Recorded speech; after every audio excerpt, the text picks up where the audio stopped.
Alright, this is a full moon reading for Virgo. The full moon is actually in Virgo, so this is very interesting. So February snow full moon is in Virgo. Um, so February 27th is when this full moon's coming. So it's a Saturday, this Saturday coming up. So, I'm 6 days ahead of it. Yay. So it mostly talks about how to be more organized, what needs to be restructured, and how to use your skills of problem solving to heal other people. So, we'll find out. So, let's see. Where can you be more organized? We have the Five of Cups, or the Five of, what is it? Five of Water. So, the end of relationships, the failure of a business, death of a loved one, depressive mood, finding peace, terminal illness, acceptance, moving on. So there could be kind of like mental, things. Maybe, you're kind of having a depressive mood over something that ended or somebody that passed away. Um, and it's becoming more of like, a block than acceptance, and you might have to go through the stages of grief or grievance, to get over something. It might take longer for you, it might not, depending on who you are and what exactly the situation was. Um, it just could take longer. But I do feel like you could be keeping a journal, or you could be meditating, or you could be just doing stuff that keeps your mind off of it. So, depending on what you're doing exactly, I would say journaling would be the best one, because you would be being your own doctor at that moment instead of being involved with therapy, but you'd be able to organize and think about it and then read a lot of the stuff that you put in a journal, so then you can be like, yeah, I did that then, and I did that then. And then, it kind of makes it so then it's like you're watching your own progression out of a depressive mood, where you see the light at the end of the tunnel. It might not be the best light, you know what I mean? It might be like, oh, I had to get back to work, and then like you meet your friends again and shit like that. But it's like there's a point in your own depression where you have to go and socialize with other people. Um, so you get out, you start, just looking for familiar faces to talk to, and people that or just people in general. Maybe you go to a shop and you buy something and you talk to the cashier for an hour about some shit. But you're gonna need to break from your own depression, and that's what my therapist said. Fun, how $700 can be so informative. But yes, you do need a break from yourself. You need a break from certain belief systems or certain things that just like bog you down a little bit, because it's not healthy. Grieving's healthy to some degree. Letting go to some degree. But you're also letting go of a piece of yourself in the process. And that's where it's hard for people to grieve sometimes, because they don't want to let go of themselves. But they need to grow. And that's the thing. You have to let go of a piece of yourself to grow a new piece of yourself, which is really weird. It kind of sounds like we're starfish, but it makes the point. But yeah, I just think that it's, in retrospect, it's going to look better on paper than it does actually going through it. You know what I mean? So, so what needs to be reconstructed? Um, or restructured. Let's do restructured, shall we? So, let's see. We have the Fool in right side up. I love that picture with the dandelions.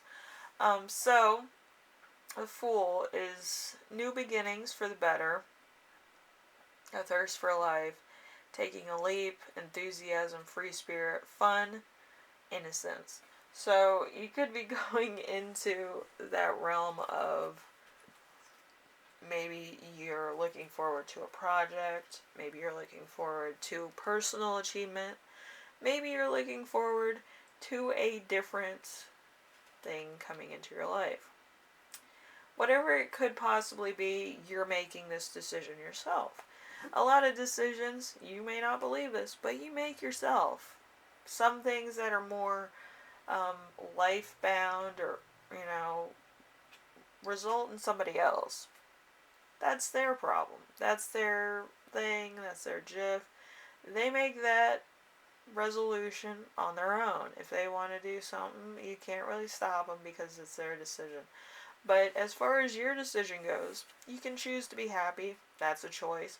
You can choose to be depressed. That's a choice. You can choose to be a night person such as myself, or you can choose to be one of those obnoxious early bird gets the worm people. But it's your choice. Depending on how bad a situation is, you always have a choice to either be happy or sad about it. But remember, usually around like the society's, line of acceptance, you do kind of have to fall in line if it is a life or death situation. Like if somebody dies, you do have to kind of mourn them as long as you need to in order to be emotionally society acceptable. As far as life decisions go, you kind of have to fall in line of what you can accept as a person and what fits into your line of sight and what you want to achieve. Say you want to have a family, you might have to get married and do all this other crap. Or if the person that you find is totally fine with being a stand-in for a minute, and then you get the kids you want and they're kind of like, I don't really want kids, and they step away from it, you now have kids. It's kind of like a game thing where you're like the game of life, like your spouse could like do their thing and whatever. But yeah, I played a lot of the game of life. Don't fool yourself. In the 90s, it was all over my PlayStation 1. But yeah, but there's a difference in how you can achieve things in life. It's up to you and how you want to do this, whether you want certain things or you don't want certain things. But as far as society's standards are, you can choose to get married or you can choose not to get married, but still have a fulfilling life. So, happiness is key. But there's always going to be somebody that's trying to, like, steal your nut, you know what I mean? Somebody that's trying to, like, ruin your day for some of their own moral blockages. Like, it's not emotionally acceptable to them, and it's just, one of those things. Anyway, number 3, how can you use your skill of problem solving to heal other people? We have the 10 of water, or the 10 of cups. So, the 10 of cups, trying too hard to achieve the American dream. Liking the thought of more than having the actual thing. So, shattering dreams, broken family, domestic problems. So, like, I'm going to say this, you could have had a relationship that was kind of in that, the start of achieving the American dream. Like, you have a family, you have the picket fence, you have the house, you have all this shit. And then it just fell apart. Like, this person either died or they didn't want to be with you anymore. Everybody has that thing. But it's, it's your perspective of what you believe the American dream is. I personally believe you have to be happy in what you're doing. Career wise, as far as family goes, it's whatever. There's not enough women that achieve enough to say that they were self-made and they achieved the American dream all in one go. So it's kind of like, if you're the first one to land on the moon, you put a fucking flag in it. If you're the first woman that can raise a fucking family, not with a nanny, we're not doing that.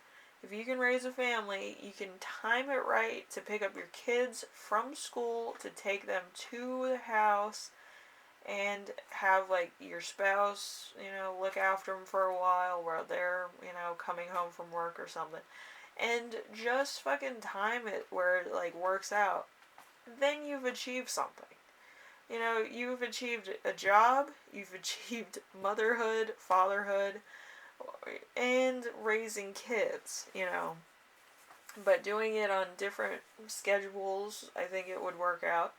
But like, it's a lot of work, depending on what you believe is the American dream, or the ideal life. There's a lot of sacrifice that goes into that. There's a lot of sacrifice to your own well-being, your own mental capacity, and like your own person. Like, you as a person were raised to be independent. So you falling into a conformity of normalcy brings up a lot of questions. So, if you want the American dream, as it says here, a lot of sacrifice goes into that. If you want your ideal life where anything can happen, then you kind of have to also take a little bit of sacrifice there too, where you might be sacrificing lineage of your family, or you might be sacrificing your own sanity. So, it's a little bit of both. But yeah, I feel like you will achieve what needs to be achieved when it needs to be achieved. Alright? And I feel like divine intervention will kind of give you like the opportunity for what you want. It's not totally like helpless. It does have to run on its own timing. Anyway, Virgo, I hope this helped you out in some way. And it might be hard at the moment to figure out what exactly is going on, and what you can achieve and what you can't achieve. You might need to be adaptable. You might need to kind of take fate into your own hands for a minute, or you might need to work on a lot of things. I feel like it might be a financial thing that you need to work on. But as far as things are concerned, I do believe that it's just self-improvement at this moment, where you might need to work on what you can and can't handle, come up with a game plan of what you want your life to be like in 5-10 years, or milestones you want to achieve as a single person or as a person that's in a couple. I don't know. But it's going to be a change for you, and it's going to be a sacrifice for you, no matter what you decide. So, Anyway, Virgo, I hope this helps you out, and it gives you perspective. It might not be the best perspective, but I do feel like it's just your mind being tested also. Anyway, thank you for watching, and, I do feel like a lot of it is going to be memories. I feel like the Ten of Cups is a memory you had, if I'm being quite honest. So, anyway, I will see you in the next reading, alright? Bye now.